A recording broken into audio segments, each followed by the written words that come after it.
수열은 수학 1에서 배웠습니다. 수열의 극한을 배우는 데 있어서 필요한 것은 수열의 정의만 일단 알면 됩니다. 교과서, 이것은 미래인 교과서고요. 페이지는 121페이지입니다. 교과서를 잘 읽지 않는 학생들이 많은데 이 처음 나온 단어의 개념 설명 부분에 있어서는 교과서보다 더 쉽고 자세하게 수록된 책이 없다고 보시면 됩니다. 그래서 여러분이 개념 공부를 할 때는 교과서를 많이 이용했으면 좋겠고요. 교과서에서 중요하게 봐야 하는 것은 이 학습 목표 부분입니다. 학습 목표가 이 단원에서 배워야 하는 목표입니다. 그래서 이 수열을 첫 단원에서의 학습 목표는 수열의 뜻을 안다. 그러니까 여러분 수열의 뜻만 알면 돼요.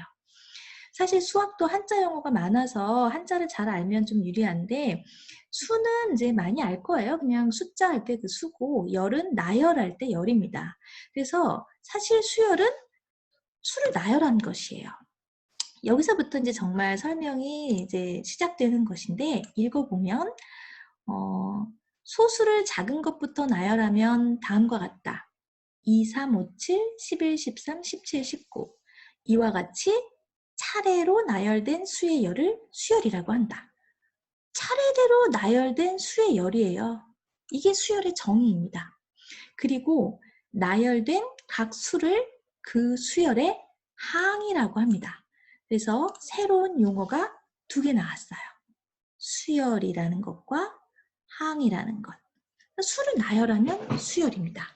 하지만 이제 수학에서 다룰 때는 어떤 규칙성을 띠고 있는 것이 아주 중요하고 규칙이 없는 수열은 사실 우리가 공부를 해서 얻을 게 없기 때문에 규칙성을 가진 수열을 살펴보게 됩니다. 그 중에서도 특별히 등차 수열과 등비 수열을 구체적으로 배웠던 기억이 날 거예요. 이것들의 이제 성질이나 뭐 일반항이나 이런 걸 구하는 것들을 이제 다음에서 했었는데 수열의 극한과 연결시켜서는 등차 수열은 큰 의미가 없고 이 등비 수열 부분을 이제 다시 활용하는 경우가 많아서 수열에 항한 다음에는 함수의 극한을 하고 등비 수열을 다시 한번 다루게 됩니다. 수열, 각 나열된 각 수가 수열의 항이고 각 항을 앞에서부터 차례대로 첫째 항, 둘째 항, 셋째 항 또는 1항, 2항, 3항이라고 합니다. 일반적으로 수열을 나타낼 때는 이제 영어 소문자를 써요. 그리고 소문자 밑에 조그맣게 첨자로 숫자를 붙여서 A1, A2, A3 이런 식으로 나타냅니다. 어떤 다른 수열이 하나 더 있다. 그러면 다른 영문자를 써서 B1, B2, B3 이런 식으로 표현을 해요. 그래서 n번째 항을 JN항이라고 하고 n번째를 나타내게 AN이라고 씁니다. 이것을 수열의 일반항이라고 해요. 그래서 세 번째 용어가 나왔습니다. 일반항이 세 번째 용어입니다. 그리고 내가 어떤 수열을 쭉 나열을 했는데 이렇게 쓰면 굉장히 여러 개를 써야 되거든요. 그래서 그냥 통째로 이 수열이라는 것을 지칭할 때는 집합기호를 써서 이런 식으로 표현해서 간단히 나타내기도 합니다.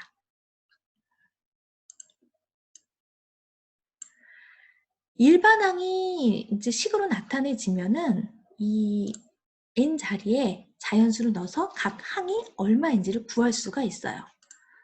만약에 이제 2n 플러스 3으로 나타내는 이 수열이 있다고 해보세요. 그러면 이 수열은 n자리에 1을 넣으면 1항이 나오고 2를 넣으면 2항이 나오는 것입니다.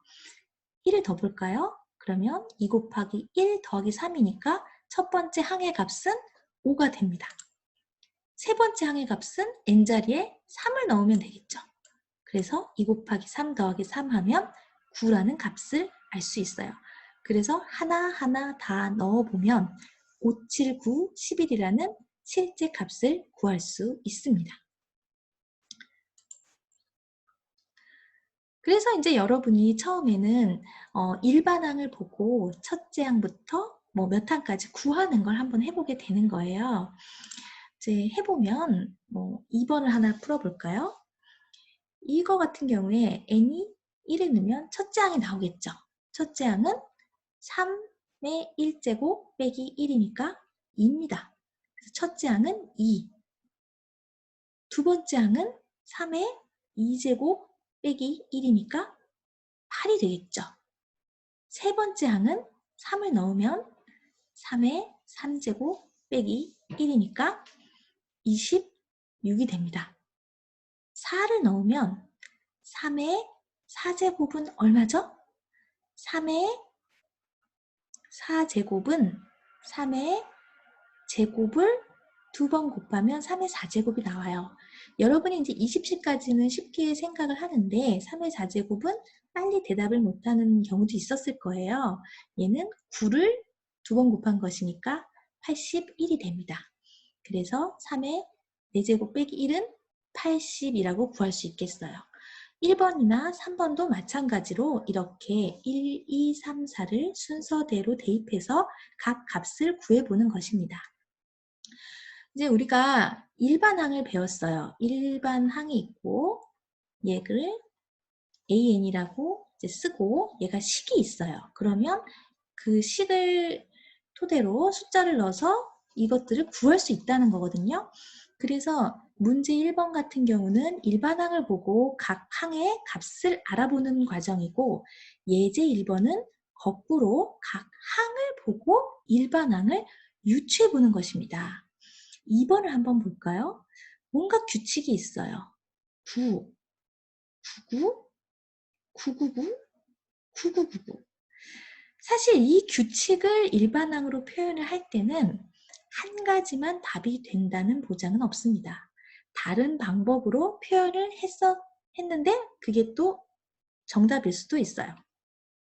일단 이제 가장 간결하게 표현하는 것은 9는 10에서 하나가 모자르고 99는 100에서 하나가 모자르고 그러니까 10, 100, 1000, 만을 만약에 표현을 하라고 했으면 이건 10을 한 번 곱한 거, 10을 두 번 곱한 거, 10을 세 번 곱한 거, 10을 네 번 곱한 거네. 그래서 만약에 얘가 n번째다. 그럼 10을 n번 곱한 게 되겠죠. 그러면 여기 대응되는 이 자리에 들어갈 식은 10을 n번 곱한 것에서 한 개가 모자랄 거예요.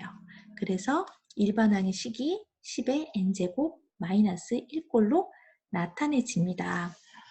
여러분이 이제 이거를 조금 더 내가 능숙하게 하고 싶다. 그러면 가지고 있는 교과서에서 문제를 다 풀어보면 되고 이해를 했다. 그러면 수열이라는 것은 이렇구나.